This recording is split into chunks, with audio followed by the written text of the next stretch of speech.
नमस्कार, मैं हूं शम्स ताहिर खान और आप देख रहे हैं वारदात। पिछले कई सालों से गृह युद्ध की आग में झुलस रहा सीरिया एक अजीब मोड़ पर आकर खड़ा हो गया। एक तरफ देश में राष्ट्रपति बशर अल असद के खिलाफ जारी बगावत, दूसरी तरफ सीरिया पर बगदादी की बुरी नजर और तीसरी तरफ अपने ही अवाम पर सीरियाई सरकार का रासायनिक हमला। और अब इन सब के बीच अमेरिका का सीरिया की एयरबेस पर हवाई हमला। हाल के सालों में शायद ही कोई मुल्क ऐसी हालत से दोचार हुआ हो जहां जिंदा रहना वाकई किसी कमाल से कम ना हो। अल्लाहु अकबर, अल्लाहु अकबर।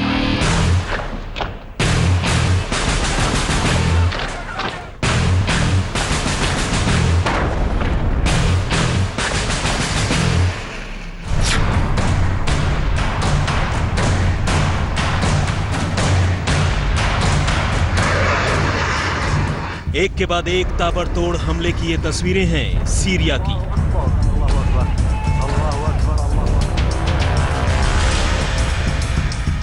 जहां हाल ही में हुए केमिकल अटैक के बाद दुनिया के सबसे ताकतवर मुल्कों में से एक यानी अमेरिका ने सीधे सीरियाई सरकार के खिलाफ मोर्चा खोल दिया है। भूमध्य सागर में खड़ा एक विशाल अमेरिकी युद्धपोत यूएसएस रॉस DDG-71 लगातार खौफनाक टोमाहॉक मिसाइलों से सीरिया के उस फौजी एयरबेस को निशाना बना रहा है जहां से बेगुनाह शहरियों पर रासायनिक हमला करने का इल्जाम है।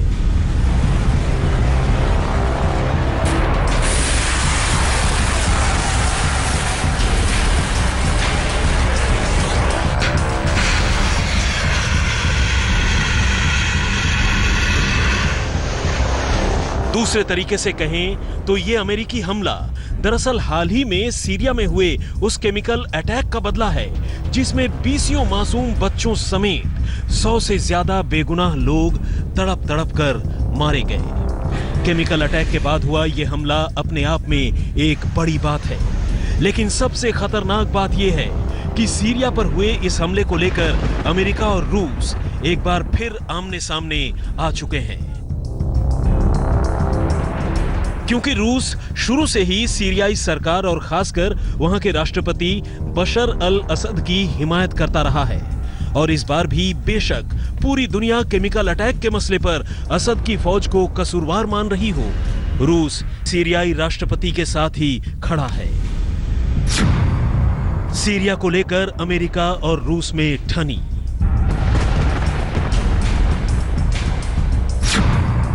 अमेरिका का सीरियाई फौज पर जोरदार हमला।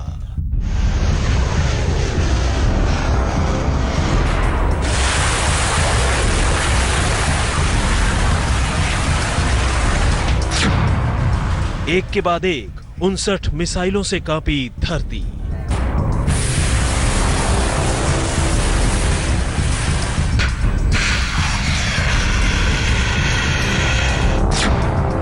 केमिकल अटैक पर घिरे सीरियाई राष्ट्रपति।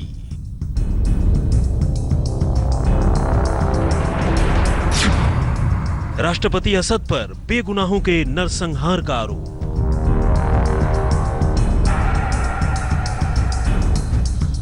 सीरियाई टाउन खान शेखाउन में केमिकल अटैक की इन दर्दनाक तस्वीरों को देखकर वैसे तो पूरी दुनिया पहले ही बेचैन हो गई थी।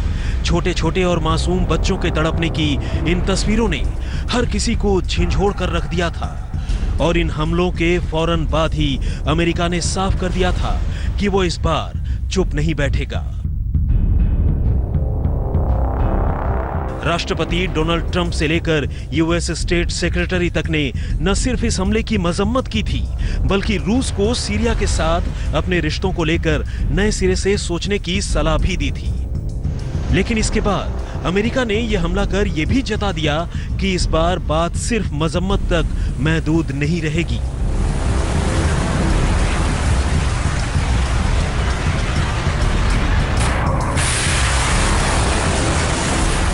गुरुवार की रात करीब 8:45 बजे अमेरिका ने खौफनाक टोमाहॉक मिसाइलों का मुंह सीरिया की तरफ खोल दिया और फिर यह सिलसिला रुक रुक कर देर तक चलता रहा। इन मिसाइलों के निशाने पर था होम्स का सीरियाई एयरबेस, जहां से केमिकल हमले के लिए जहाजों के उड़ान भरने का शक था।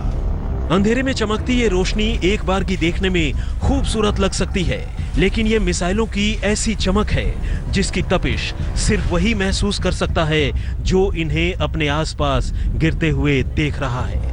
और अब सीरियाई फौज के साथ कुछ ऐसा ही है।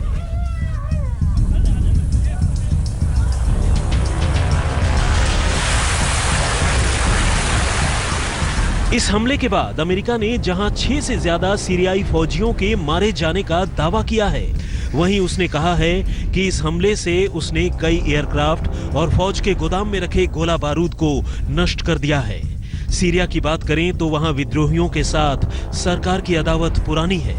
इसी अदावत में कभी विद्रोही अपनी तमाम हदों से आगे निकल जाते हैं, तो कभी वहां की हुकूमत ये भूल जाती है कि हुक्मरान होने के नाते उनकी कुछ जिम्मेदारी भी है। मंगलवार की सुबह सीरिया में हुए केमिकल अटैक का वाकया असल में सीरियाई हुक्मरान यानी वहां के राष्ट्रपति बशर अल असद के इसी रवैये का सबसे अफसोसनाक सबूत है। आज तक ब्यूरो। सीरिया पर नए सिरे से हमले की जमीन उसी वक्त तैयार हो गई थी जब मंगलवार को दुनिया ने सीरिया में इंसानियत को बेमौत मरते देखा। केमिकल अटैक के बाद खौफनाक सैरिन गैस का शिकार बनकर 100 से ज्यादा लोग तड़प तड़प कर मारे गए और इनमें सबसे बुरी हालत उन छोटे छोटे बच्चों की थी जो हवा में घुले जहर की मार बर्दाश्त ही न कर सके। और यही वो तारीख थी जब अमेरिका ने साफ कर दिया कि वो सीरियाई राष्ट्रपति बशर अल असद की ज्यादतियों पर अब और चुप नहीं रहेगा।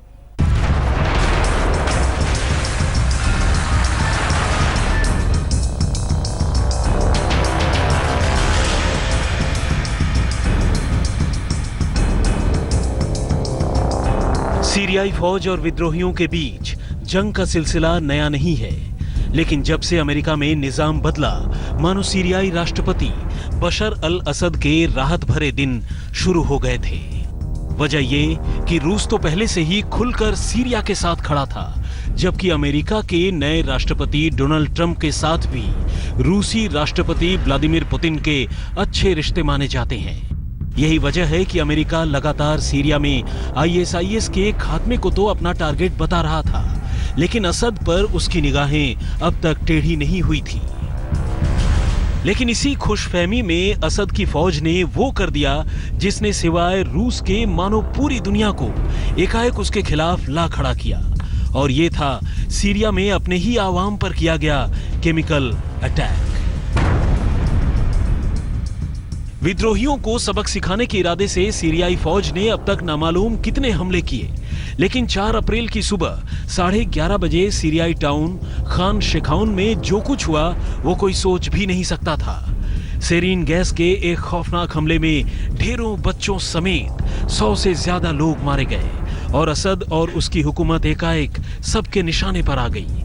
अब इसे अमेरिकी राष्ट्रपति ट्रंप की मजबूरी कहें या फिर कुछ और, उन्होंने न सिर्फ असद को चेतावनी दी बल्कि सीरिया पर हमला भी कर दिया।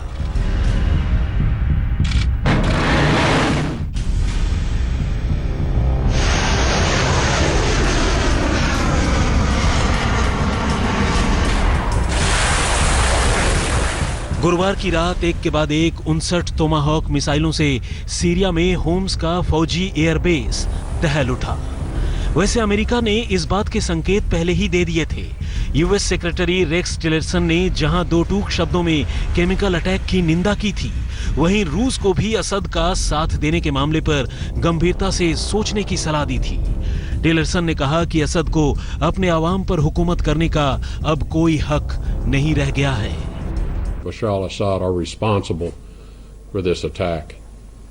And I think further it is very important that the Russian government consider carefully their continued support for the Assad regime. हालांकि अमेरिका के इस हमले के खिलाफ भी प्रतिक्रियाएं सामने आने लगी हैं। मशहूर सीरियन पत्रकार विल अव्वाद की माने तो ये ट्रंप के झुंझलाहट की निशानी है, जिसे यूएन सिक्योरिटी काउंसिल यानी सुरक्षा परिषद तक की मंजूरी नहीं है।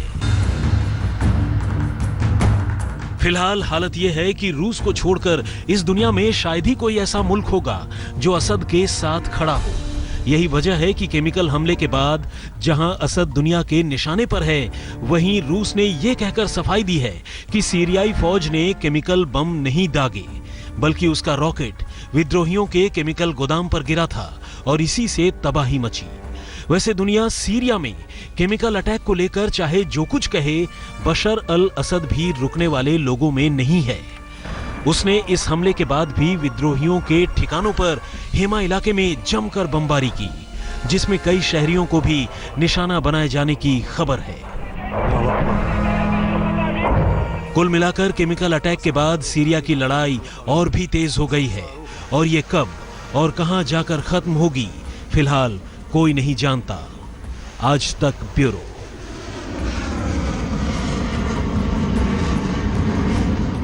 रात के अंधेरे में अमेरिकी मिसाइलों ने सीरिया के फौजी एयरबेस में तबाही मचा दी। एयर स्ट्रिप से लेकर हैंगर तो खैर जमींदोज हुए ही, 6 से ज्यादा फौजियों की जानें भी गई, जबकि एयरबेस पर मौजूद सीरिया के ज्यादातर फाइटर जेट्स देखते ही देखते कबाड़ बन गए। यकीनन यह सीरिया और उसकी फौज के लिए एक बड़ा झटका है।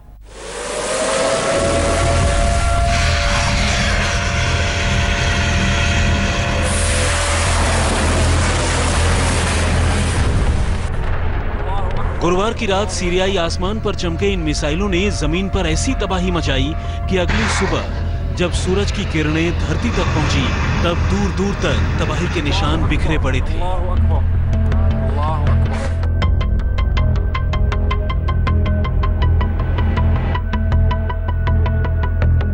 अमेरिका के खौफनाक टोमाहॉक मिसाइलों के 59 वार ने जहां 6 सीरियाई फौजियों की जान ले ली, वहीं 9 लड़ाकू विमानों को भी हमेशा हमेशा के लिए कबाड़ में तब्दील कर दिया। सुबह होम्स के सीरियाई एयरबेस से जो तस्वीरें सामने आई, वो रात की तबाही की कहानी बयान कर रही थी। कई जगहों पर हैंगर के नीचे खड़े हवाई जहाज के ऊपर कंक्रीट के हैंगर का मलबा कुछ ऐसा गिरा कि हवाई जहाज खड़े खड़े कबाड़ बन गए।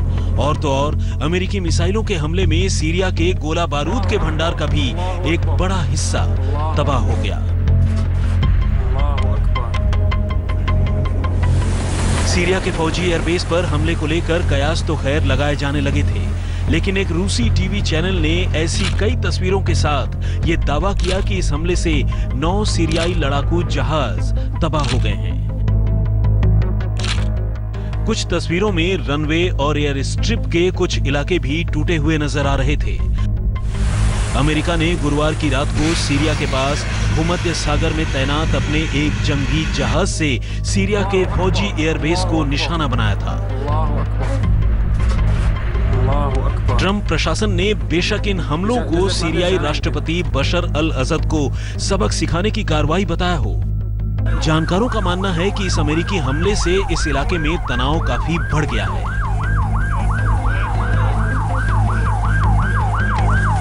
वैसे सीरिया के मौजूदा हालात के बीच सबसे बड़ी विडंबना यह भी है कि इतने बड़े पैमाने पर हुए केमिकल अटैक के बावजूद यूएन सिक्योरिटी काउंसिल यानी संयुक्त राष्ट्र संघ का सुरक्षा परिषद इस मामले की जांच पर एक राय नहीं हो सका।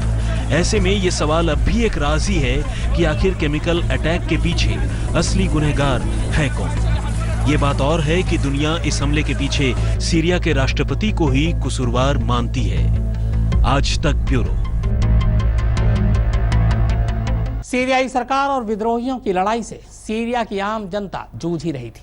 इसी बीच आईएसआईएस ने भी मौत का खेल शुरू कर दिया। उसका खामियाजा सीरिया की जनता को उठाना पड़ रहा है। क्या आप यकीन करेंगे कि अब तक गृह युद्ध, बगदादी और दूसरे गुटों के हमलों में लाखों सीरियाई नागरिकों की जानें जा चुकी हैं। सीरिया के लाखों लोग इस वक्त खून के आंसू रो रहे हैं। एक तरफ सीरियाई राष्ट्रपति बशर अल असद अपनी गद्दी किसी कीमत पर छोड़ने को तैयार नहीं, दूसरी तरफ बगदादी और लेबनानी हिजबुल्लाह गुट जैसे कई विद्रोही गुट सीरियाई राष्ट्रपति की हुकूमत उखाड़ना चाहते हैं। इस लड़ाई में सीरिया की आम जनता पिस रही है। एक अनुमान के मुताबिक सीरिया में जारी खूनी संघर्ष में अब तक 3 लाख से ज्यादा लोग मारे जा चुके हैं। संयुक्त राष्ट्र संघ ने 2013-14 के जो आंकड़े जारी किए थे, उसी में 93,000 लोगों की मौत की खबर सामने आ चुकी थी और यह आंकड़ा उसके बाद काफी तेजी से बढ़ा। संयुक्त राष्ट्र मानवाधिकार संगठन का कहना है कि सीरिया में हर महीने 20 लोग मौत का शिकार होते हैं, जबकि अब तक 1 करोड़ से ज्यादा बेघर हो चुके हैं। सीरिया में अकेले बगदादी के संगठन यानी ISIS ने हजारों बेगुनाहों को मौत के घाट उतारा है। अब तक सीरिया में रूस भी लगातार हवाई हमले कर असद की गद्दी को बचाना चाहता था।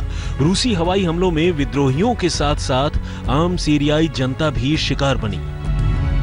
सीरिया में भूखमरी और मौत के आंकड़े दिनों दिन बढ़ते जा रहे हैं। ये खूनी संघर्ष अगर वक्त रहते नहीं रुका तो सीरिया पूरी तरह बर्बाद हो जाएगा। आज तक ब्यूरो।